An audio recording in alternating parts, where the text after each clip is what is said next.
Book 24. Priam ransoms the body of Hector. Hector's funeral. The assembly now broke up, and the people went their ways, each to his own ship. There they made ready their supper, and then bethought them of the blessed boon of sleep. But Achilles still wept for thinking of his dear comrade, and sleep, before whom all things bow, could take no hold upon him. This way and that did he turn, as he yearned after the might and manfulness of Patroclus. He thought of all they had done together, and all they had gone through, both on the field of battle and on the waves of the weary sea.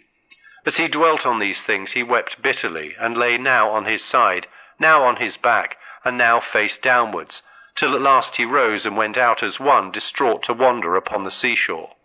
Then when he saw dawn breaking over beach and sea, he yoked his horses to his chariot, and bound the body of Hector behind it, that he might drag it about.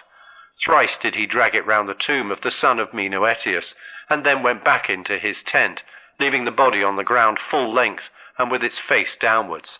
But Apollo would not suffer it to be disfigured, for he pitied the man, dead though he now was. Therefore he shielded him with his golden aegis continually, that he might take no hurt while Achilles was dragging him. Thus shamefully did Achilles in his fury dishonour Hector, but the blessed gods looked down in pity from heaven, and urged Mercury, slayer of Argus, to steal the body.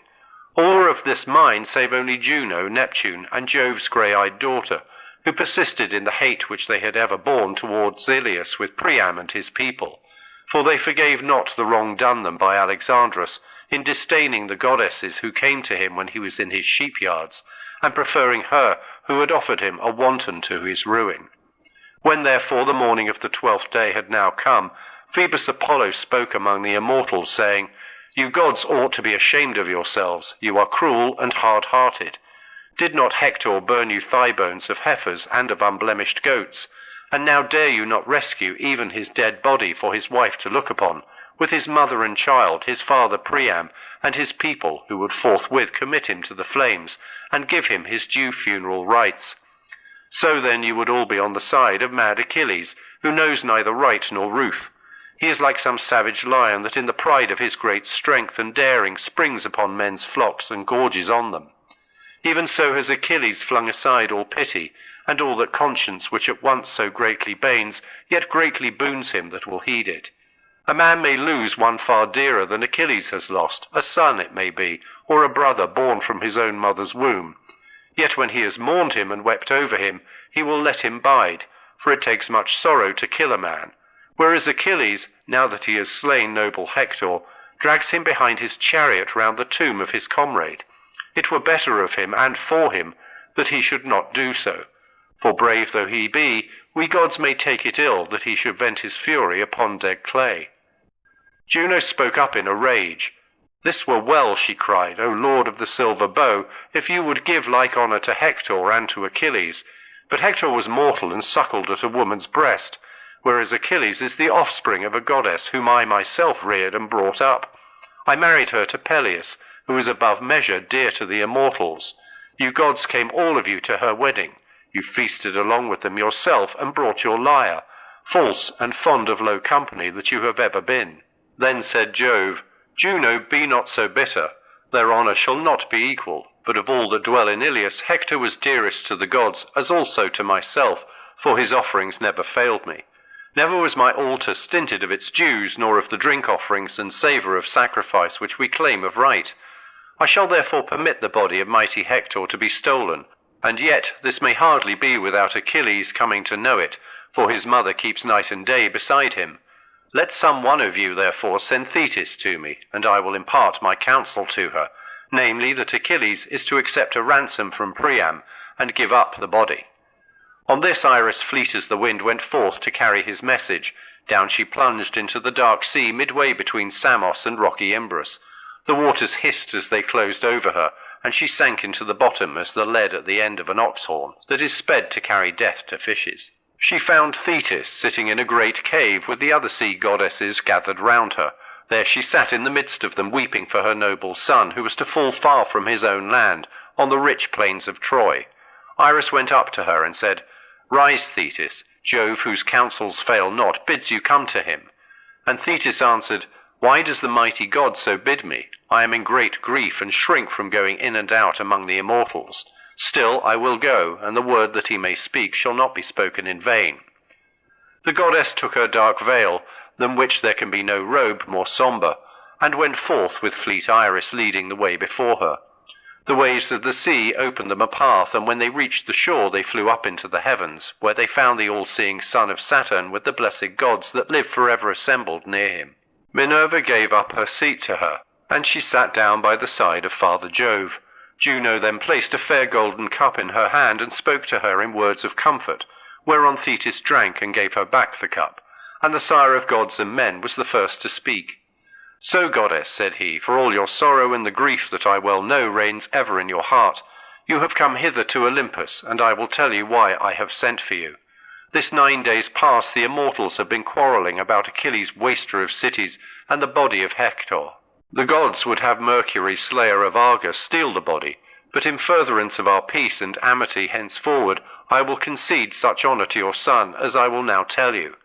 Go then to the host and lay these commands upon him. Say that the gods are angry with him, and that I am myself more angry than them all, in that he keeps Hector at the ships and will not give him up. He may thus fear me and let the body go. At the same time I will send Iris to great Priam to bid him go to the ships of the Achaeans and ransom his son, taking with him such gifts for Achilles as may give him satisfaction." Silver-footed Thetis did as the god had told her, and forthwith down she darted from the topmost summits of Olympus. She went to her son's tents, where she found him grieving bitterly, while his trusty comrades round him were busy preparing their morning meal, for which they had killed a great woolly sheep. His mother sat down beside him, and caressed him with her hand, saying, "My son, how long will you keep on thus grieving and making moan? You are gnawing at your own heart, and think neither of food nor of woman's embraces, and yet these too were well, for you have no long time to live, and death with the strong hand of fate are already close beside you. Now therefore heed what I say, for I come as a messenger from Jove. He says that the gods are angry with you, and himself more angry than them all, in that you keep Hector at the ships and will not give him up. Therefore let him go and accept a ransom for his body." And Achilles answered, "So be it. If Olympian Jove of his own motion thus commands me, let him that brings the ransom bear the body away." Thus did mother and son talk together at the ships in long discourse with one another. Meanwhile the son of Saturn sent Iris to the strong city of Iliad. "Go," said he, "fleet Iris, from the mansions of Olympus, and tell King Priam in Iliad that he is to go to the ships of the Achaeans and free the body of his dear son. He is to take such gifts with him as shall give satisfaction to Achilles, and he is to go alone, with no other Trojan, save only some honoured servant who may drive his mules and wagon, and bring back the body of him whom noble Achilles has slain. Let him have no thought nor fear of death in his heart, for we will send the slayer of Argus to escort him, and bring him within the tent of Achilles. Achilles will not kill him, nor let another do so, for he will take heed to his ways and sin not, and he will entreat a suppliant with all honourable courtesy." On this Iris, fleet as the wind, sped forth to deliver her message. She went to Priam's house and found weeping and lamentation therein. His sons were seated round their father in the outer courtyard, and their raiment was wet with tears. The old man sat in the midst of them, with his mantle wrapped close about his body, and his head and neck all covered with the filth which he had clutched as he lay grovelling in the mire. His daughters and his sons' wives went wailing about the house, as they thought of the many and brave men who lay dead, slain by the Argives. The messenger of Jove stood by Priam and spoke softly to him, but fear fell upon him as she did so. "Take heart," she said, "Priam, offspring of Dardanus, take heart and fear not. I bring no evil tidings, but am minded well towards you. I come as a messenger from Jove, who, though he be not near, takes thought for you and pities you. The Lord of Olympus bids you go and ransom noble Hector, and take with you such gifts as shall give satisfaction to Achilles.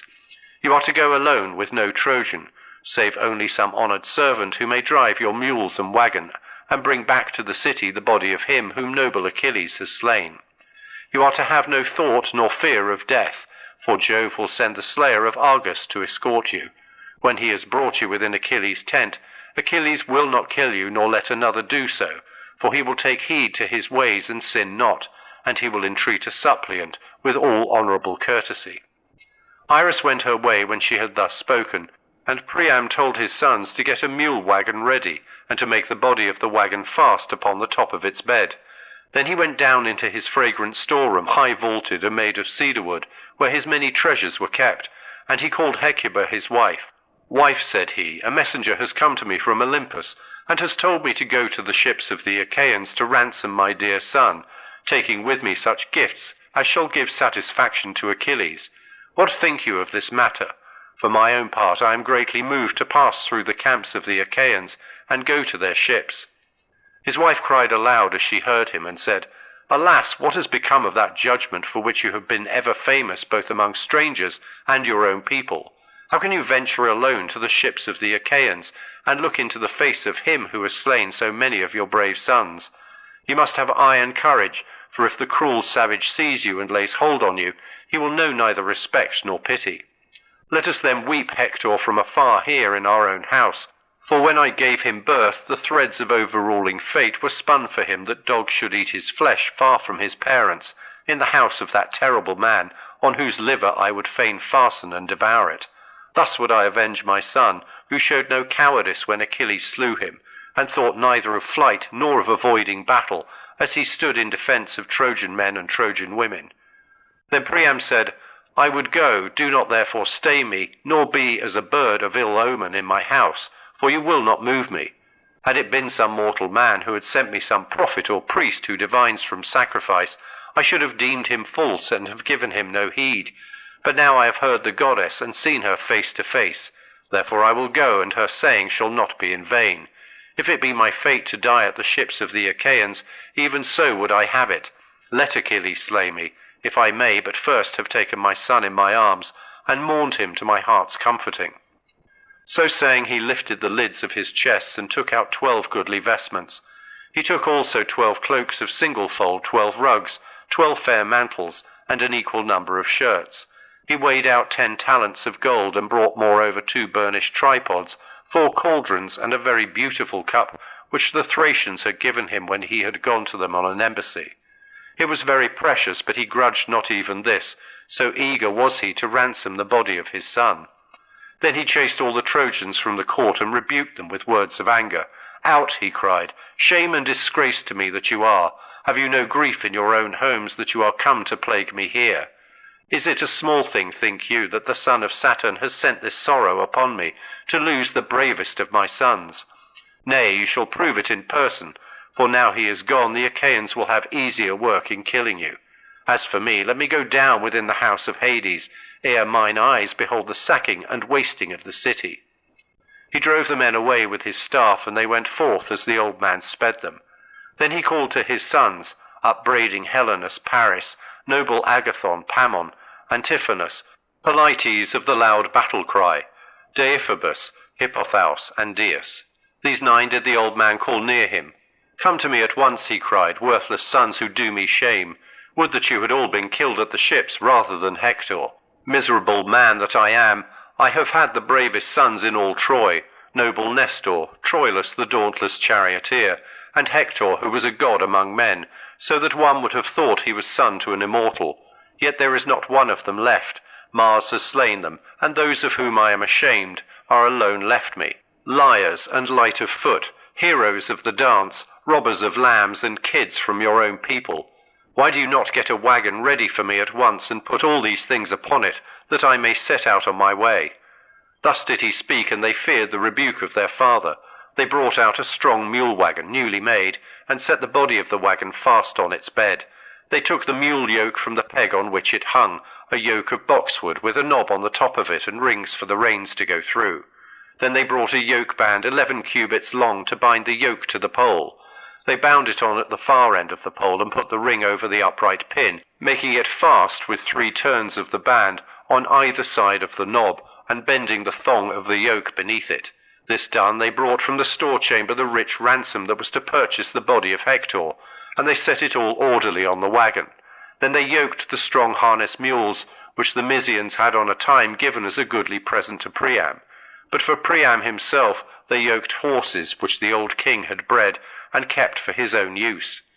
Thus heedfully did Priam and his servants see to the yolking of their cars at the palace. Then Hecuba came to them all sorrowful, with a golden goblet of wine in her right hand, that they might make a drink offering before they set out. She stood in front of the horses and said, "Take this, make a drink offering to Father Jove, and since you are minded to go to the ships in spite of me, pray that you may come safely back from the hands of your enemies. Pray to the son of Saturn, lord of the whirlwind, who sits on Ida and looks down over all Troy. Pray him to send his swift messenger on your right hand, the bird of omen which is strongest and most dear to him of all birds, that you may see it with your own eyes and trust it as you go forth to the ships of the Danaans. If all-seeing Jove will not send you this messenger, however set upon it you may be, I would not have you go to the ships of the Argives." And Priam answered, "Wife, I will do as you desire me. It is well to lift hands in prayer to Jove. If so be, he may have mercy upon me." With this the old man bade the serving woman pour pure water over his hands, and the woman came bearing the water in a bowl. He washed his hands and took the cup from his wife. Then he made the drink offering and prayed, standing in the middle of the courtyard and turning his eyes to heaven.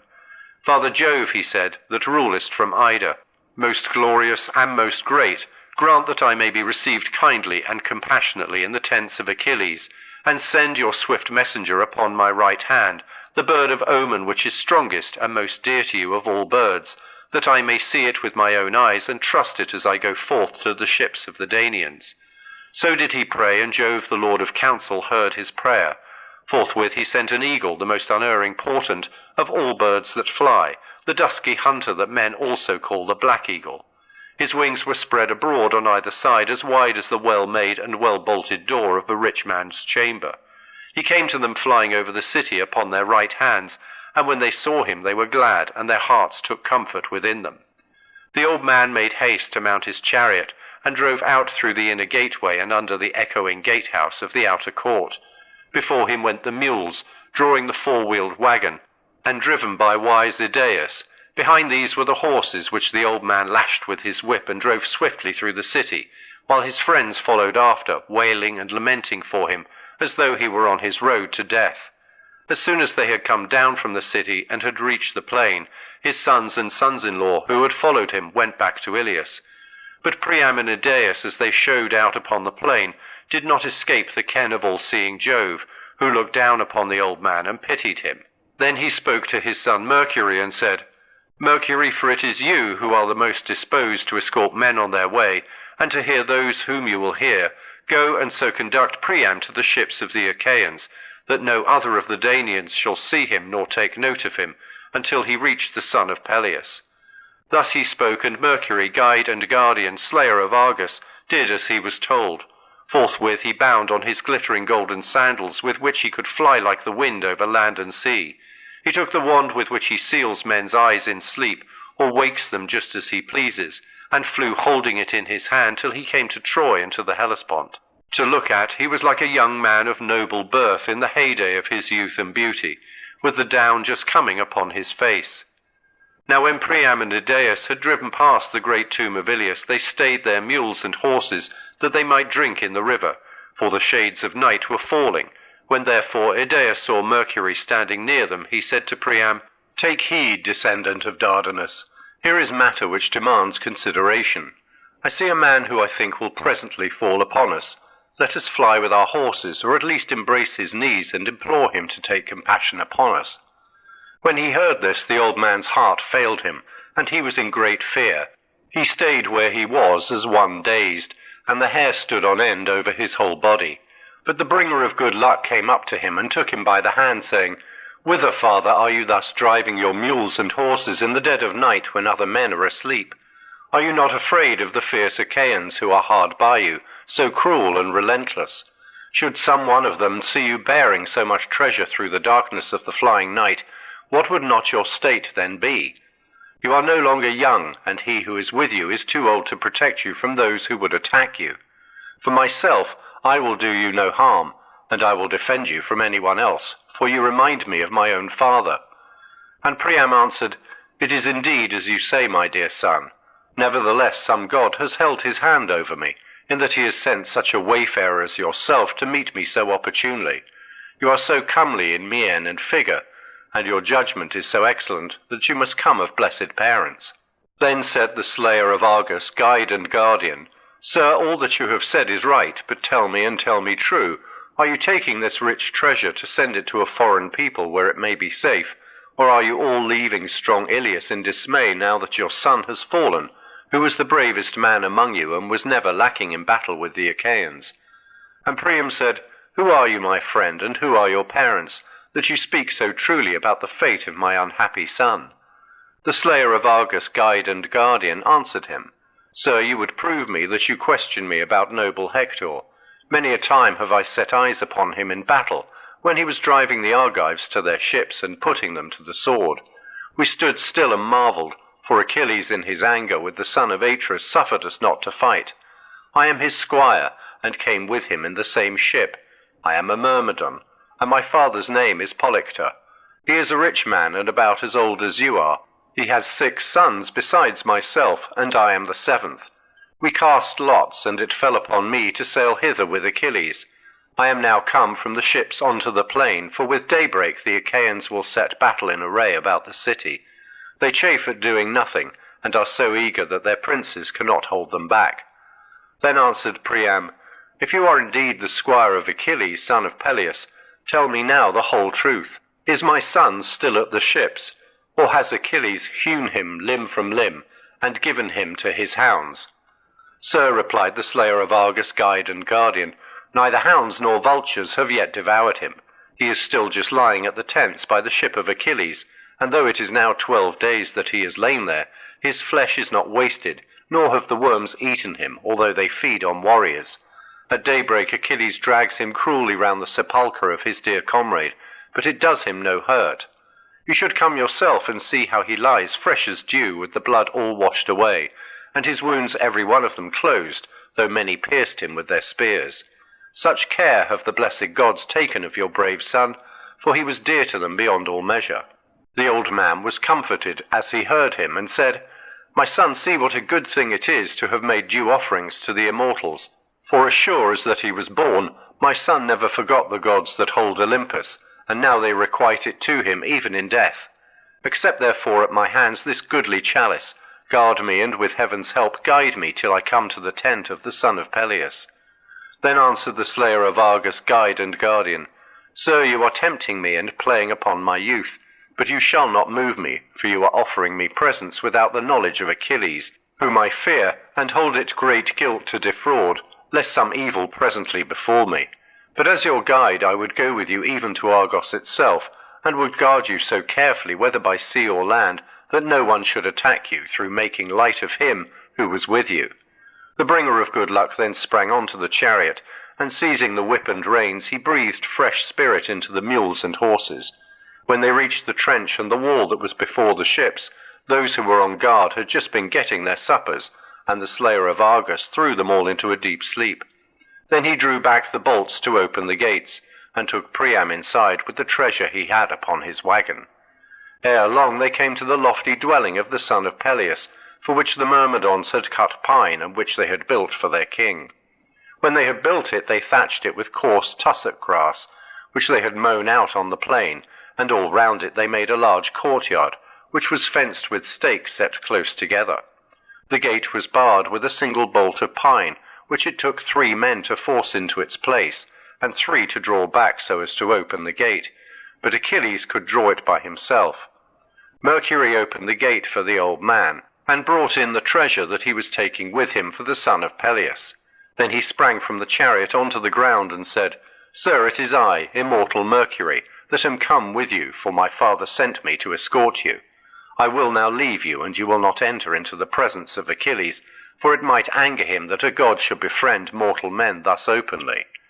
Go you within, and embrace the knees of the son of Peleus, beseech him by his father, his lovely mother, and his son. Thus you may move him. With these words Mercury went back to high Olympus. Priam sprang from his chariot to the ground, leaving Idaeus where he was, in charge of the mules and horses. The old man went straight into the house where Achilles, loved of the gods, was sitting. There he found him with his men seated at a distance from him.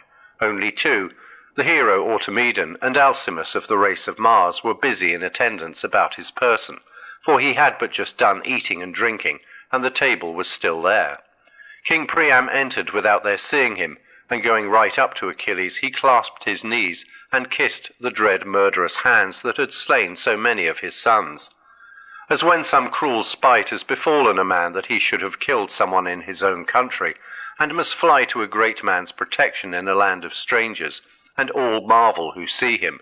Even so did Achilles marvel as he beheld Priam. The others looked one to another and marvelled also.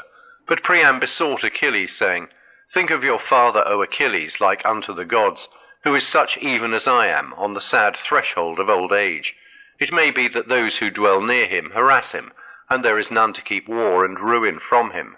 Yet when he hears of you being still alive, he is glad, and his days are full of hope that he shall see his dear son come home to him from Troy. But I, wretched man that I am, had the bravest in all Troy for my sons, and there is not one of them left. I had 50 sons when the Achaeans came here. 19 of them were from a single womb, and the others were born to me by the women of my household. The greater part of them has fierce Mars laid low, and Hector, him who was alone left, him who was the guardian of the city and ourselves, him have you lately slain. Therefore I am now come to the ships of the Achaeans to ransom his body from you with a great ransom. Fear, O Achilles, the wrath of heaven. Think on your own father, and have compassion upon me, who am the more pitiable. For I have steeled myself, as no man yet has ever steeled himself before me, and have raised to my lips the hand of him who slew my son. Thus spoke Priam, and the heart of Achilles yearned as he bethought him of his father. He took the old man's hand and moved him gently away. The two wept bitterly, Priam as he lay at Achilles' feet, weeping for Hector, and Achilles now for his father and now for Patroclus, till the house was filled with their lamentation. But when Achilles was now sated with grief, and had unburthened the bitterness of his sorrow, he left his seat and raised the old man by the hand, in pity for his white hair and beard. Then he said, Unhappy man, you have indeed been greatly daring. How could you venture to come alone to the ships of the Achaeans, and enter the presence of him who has slain so many of your brave sons? You must have iron courage. Sit now upon this seat, and for all our grief we will hide our sorrows in our hearts, for weeping will not avail us. The immortals know no care, yet the lot they spin for man is full of sorrow. On the floor of Jove's palace there stand 2 urns, the one filled with evil gifts, and the other with good ones. He for whom Jove the Lord of Thunder mixes the gifts he sends, will meet now with good and now with evil fortune. But he to whom Jove sends none but evil gifts will be pointed at by the finger of scorn, the hand of famine will pursue him to the ends of the world, and he will go up and down the face of the earth, respected neither by gods nor men. Even so did it befall Peleus. The gods endowed him with all good things from his birth upwards, for he reigned over the Myrmidons, excelling all men in prosperity and wealth, and mortal though he was, they gave him a goddess for his bride. But even on him too did heaven send misfortune, for there is no race of royal children born to him in his house, save one son who is doomed to die all untimely. Nor may I take care of him now that he is growing old, for I must stay here at Troy to be the bane of you and your children. And you too, O Priam, I have heard that you were aforetime happy. They say that in wealth and plenitude of offspring you surpassed all that is in Lesbos, the realm of Macar to the northward, Phrygia that is more inland, and those that dwell upon the great Hellespont. But from the day when the dwellers in heaven sent this evil upon you, war and slaughter have been about your city continually. Bear up against it, and let there be some intervals in your sorrow. Mourn as you may for your brave son, you will take nothing by it. You cannot raise him from the dead. Ere you do so, yet another sorrow shall befall you. And Priam answered, O king, bid me not be seated while Hector is still lying uncared for in your tents, but accept the great ransom which I have brought you, and give him to me at once, that I may look upon him. May you prosper with the ransom and reach your own land in safety, seeing that you have suffered me to live, and to look upon the light of the sun. Achilles looked at him sternly and said, Vex me, sir, no longer. I am of myself minded to give up the body of Hector. My mother, daughter of the old man of the sea, came to me from Jove to bid me deliver it to you. Moreover, I know well, O Priam, and you cannot hide it, that some god has brought you to the ships of the Achaeans, for else no man, however strong and in his prime, would dare to come to our host. He could neither pass our guard unseen, nor draw the bolt of my gates thus easily. Therefore provoke me no further, lest I sin against the word of Jove, and suffer you not, suppliant though you are, within my tents." The old man feared him and obeyed. Then the son of Peleus sprang like a lion through the door of his house, not alone, but with him went his 2 squires, Automedon and Alcimus, who were closer to him than any other of his comrades, now that Patroclus was no more. These unyoked the horses and mules, and bade Priam's herald and attendant be seated within the house. They lifted the ransom for Hector's body from the wagon, but they left 2 mantles and a goodly shirt, that Achilles might wrap the body in them when he gave it to be taken home. Then he called to his servants, and ordered them to wash the body and anoint it, but he first took it to a place where Priam should not see it, lest if he did so, he should break out in the bitterness of his grief, and enrage Achilles, who might then kill him and sin against the word of Jove. When the servants had washed the body and anointed it, and had wrapped it in a fair shirt and mantle, Achilles himself lifted it onto a bier, and he and his men then laid it on the wagon.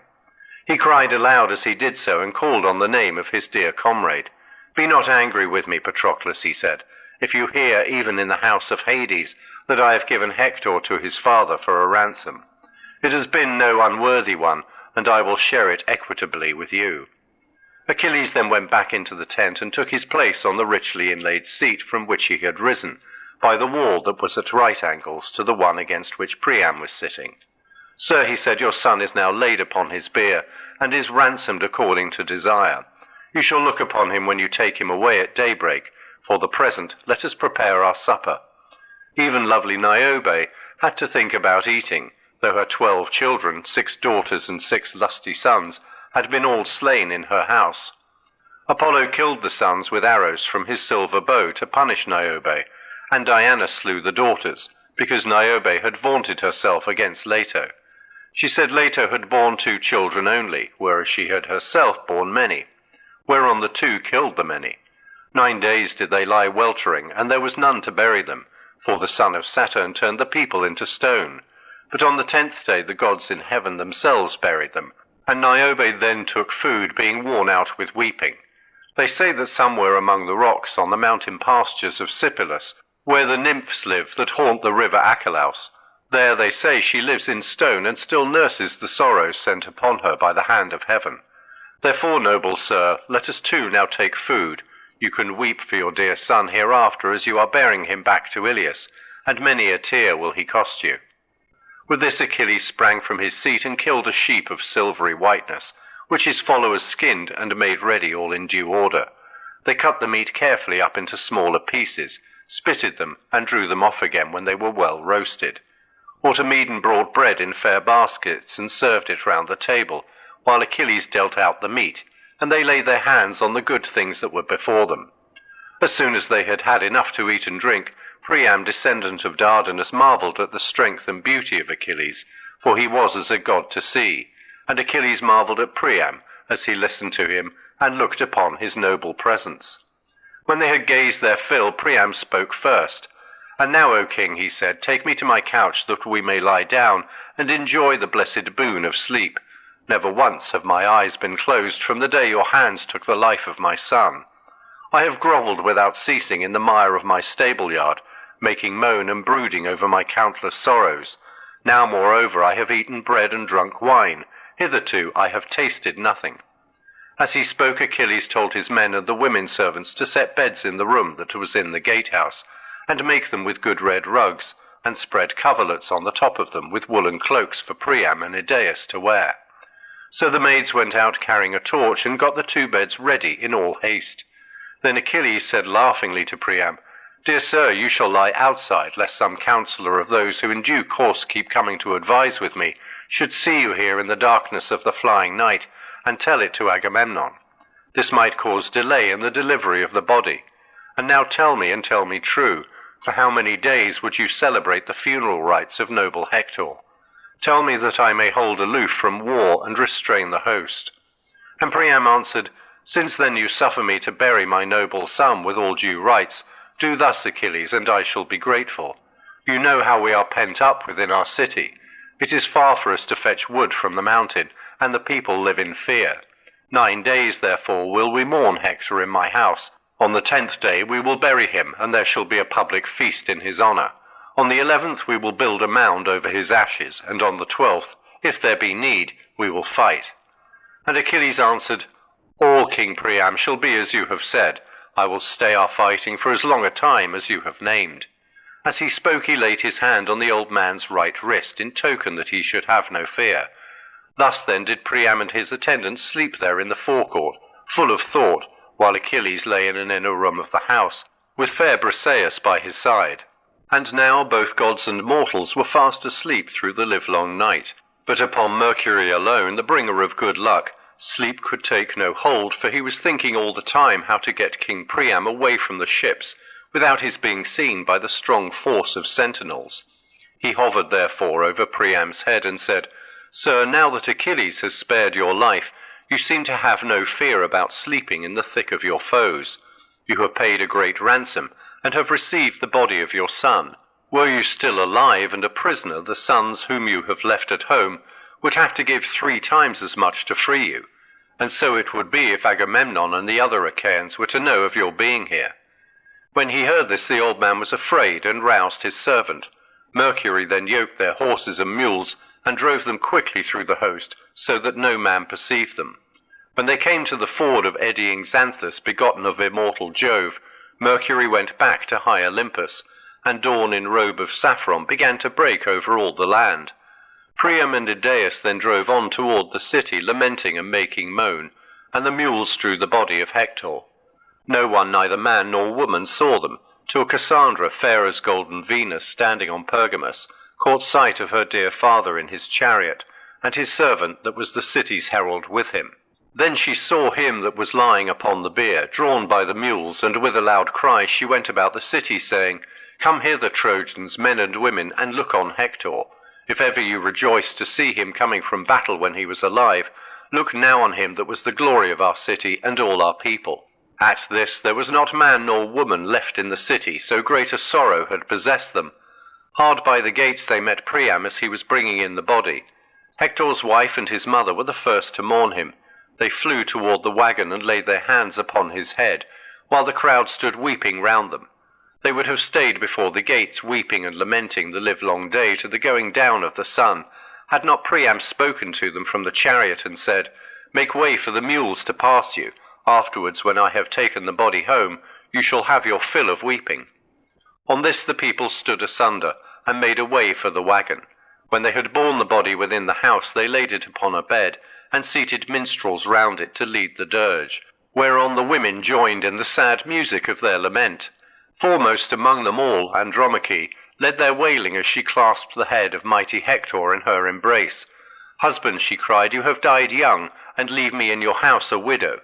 He of whom we are the ill-starred parents is still a mere child, and I fear he may not reach manhood. Ere he can do so, our city will be razed and overthrown, for you who watched over it are no more. You who were its saviour, the guardian of our wives and children. Our women will be carried away captives to the ships, and I among them, while you, my child, who will be with me, will be put to some unseemly tasks, working for a cruel master.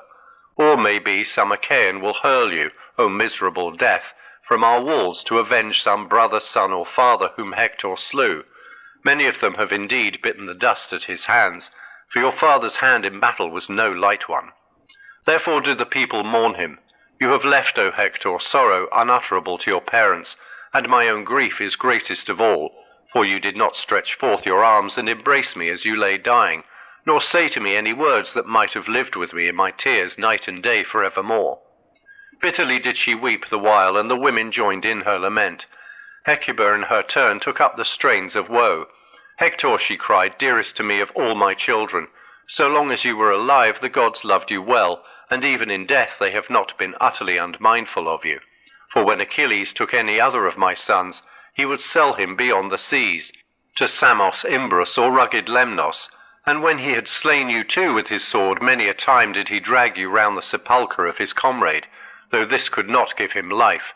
Yet here you lie, all fresh as dew, and comely as one whom Apollo has slain with his painless shafts."